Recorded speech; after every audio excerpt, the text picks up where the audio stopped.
John Jonas नामी यह शख्स यूटा लेक के करीब एक गार के अंदर खोज की नीयत से घुसा था। खोज के दौरान उसने फैसला किया गार की सबसे तंग जगह में जाकर एक नया रिकॉर्ड बनाएगा। लेकिन क्या मालूम था उसको कि यह फैसला उसकी जिंदगी का आखिरी फैसला होने वाला है।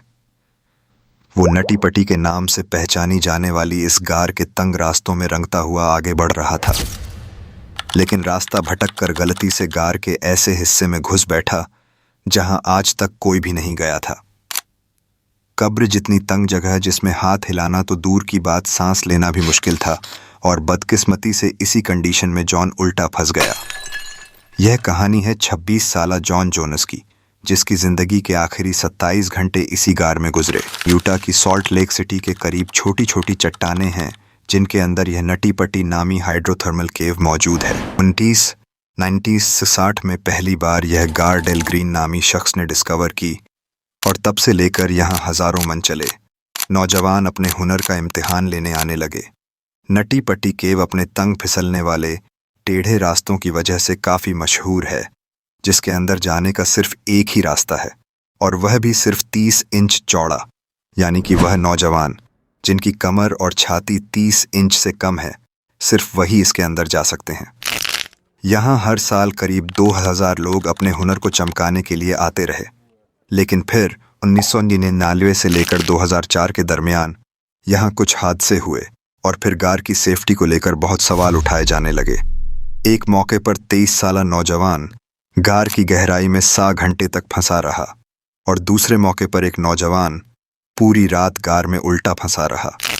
इन हादसात की वजह से 2006 में अथॉरिटीज ने नटी पटी केव को बंद कर दिया, लेकिन प्रोफेशनल केव्स का कहना था कि अगर बंद करना ही है तो सिर्फ उन लोगों के लिए बंद की जाए जिनका केविंग का कोई एक्सपीरियंस नहीं है, क्योंकि अक्सर वही लोग यहाँ फंसते हैं।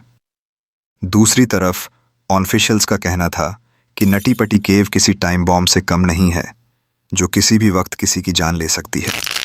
प्रोफेशनल केव्स और ऑफिशियल्स के दरमियान नटी पट्टी के लिए जंग चलती रही, और आखिरकार 2007 में इसको नए रूल्स के साथ दोबारा खोल दिया गया।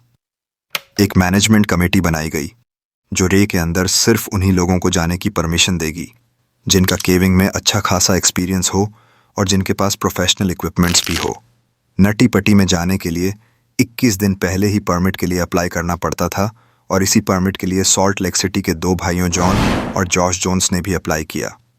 24 नवंबर 2009 को रात 8 बजे 26 साला जॉन जोनस अपने ग्रुप के साथ नटी पटी केव सिस्टम में दाखिल हुआ। दोनों भाइयों को के का पहले कुछ एक्सपीरियंस तो था, लेकिन नटी पटी में वह पहली बार जा रहे थे। गार के अंदर जाने के 1 घंटे तक सब कुछ नॉर्मल रहा, जिसमें उन्होंने सबसे बड़ी कैविटी को एक्सप्लोर किया, जिसको बिग स्लाइड कहते हैं। यही वो पॉइंट था जब जॉन, जॉश और दूसरे 2 दोस्तों ने गार में मजीद डीप जाने का खतरा मोल लिया, यानी केव का सबसे मुश्किल हिस्सा, जिसे बर्थ कनाल कहते हैं।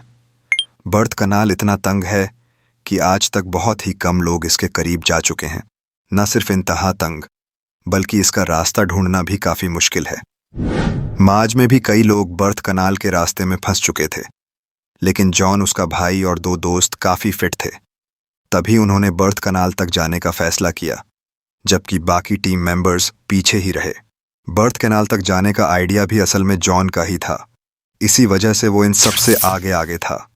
रास्ता इतना तंग था कि जॉन अपने पेट के बल रेंग रहा था, यह सोचकर कि वो बर्थ कनाल के रास्ते में दाखिल हो रहा है, जबकि वह अनजाने में एक गलत टर्न लेकर कॉक्सक्रू नामी रास्ते में चला जाता है। यह वह जगह थी जहां सबसे दुबले पतले केव्स ही जा सकते थे। गार के मैप में देखा जाए तो यह वह रास्ता था जहां जॉन को राइट बर्थ कनाल की तरफ जाना था, जबकि उसने लेफ्ट टर्न ले लिया। वह जैसे ही आगे बढ़ा, रास्ता मजीद तंग होने लगा, और अब वह पीछे नहीं मुड़ सकता था, पर वह आगे बढ़ता गया, इस उम्मीद में कि शायद आगे रास्ता थोड़ा चौड़ा होगा और वह वहां से वापस मुड़ जाएगा। आगे उसको नीचे की तरफ एक जगह नजर आई, और यहां जॉन को लगा कि शायद वह यहां से वापस मुड़ सकेगा। यहां मामला काफी बिगड़ गया, क्योंकि बदकिस्मती से जब वह 10 बा 18 इंच के इस रास्ते में दाखिल हुआ तो आगे एक डेड एंड था। और अब जॉन वॉशिंग मशीन जितनी जगह में उल्टा फंस चुका था। उसका सर नीचे, टांगे ऊपर, और जगह इतनी तंग कि उसके हाथ भी बॉडी में दब रहे थे, यानी वह हाथों का इस्तेमाल भी नहीं कर पा रहा था। जॉन ने कई बार यहां से निकलने की कोशिश की, लेकिन एक बार भी कामयाबी नहीं मिली।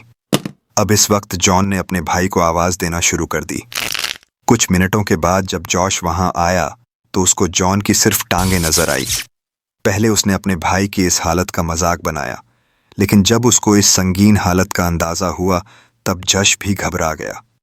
जॉश ने भाई की टांगों को पकड़कर कई बार खींचा, लेकिन इससे मामला और खराब हो गया, क्योंकि अब जॉन ज्यादा नीचे चला गया। जॉन उल्टा फंसा हुआ अपनी बॉडी को बिल्कुल भी नहीं हिला पा रहा था। इस पॉइंट पे दोनों भाइयों को लगा कि अब उनको प्रोफेशनल हेल्प की जरूरत है। अब मसला ये था कि 911 कॉल करने के लिए गार की इस गहराई में मोबाइल सिग्नल भी नहीं थे। तभी जॉश को बाहर आना पड़ा और कॉल करके वह वापस अपने भाई की लोकेशन पर पहुंच गया। करीब 3 घंटे बाद पहली रेस्क्यू टीम मौके पर पहुंच गई। यह सूजी मोटोला थी, जिन्होंने 2 घंटे तक जॉन को बाहर निकालने की कोशिश की, लेकिन जॉन उनकी उम्मीद से ज्यादा बुरी तरह फंसा हुआ था। जगह इतनी तंग थी कि सूजी ने जॉन की जीन्स भी काटी ताकि एक आधा सेंटीमीटर और ज्यादा जगह मिल सके, लेकिन इससे भी काम नहीं बना। आखिरकार सूजी भी एग्जॉस्ट होकर वापस बाहर आ गई।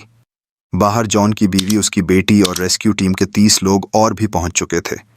वह सारे जॉन को बाहर निकालने के मुख्तलिफ तरीकों पर गौर कर रहे थे, जिनमें एक तरीका उसकी टांगे काटने का भी था, लेकिन आखिरकार उन सब ने रस्सियों और पुली सिस्टम के इस्तेमाल पर इत्तफाक किया, जिसको जॉन की टांगों पर बांधकर खींचा जाएगा।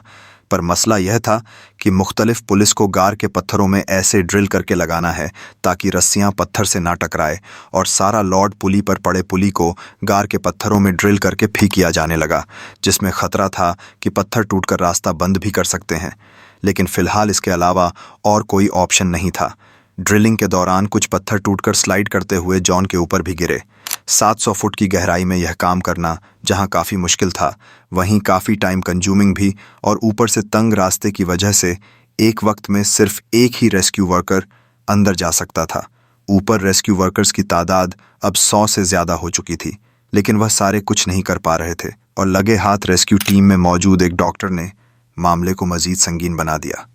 जब उन्होंने यह बताया कि जॉन क्योंकि उल्टा फंसा हुआ है तो उसके पास सिर्फ 10 घंटे हैं, यानी इतने वक्त के बाद उसके ऑर्गन्स एक एक करके फेल होते जाएंगे।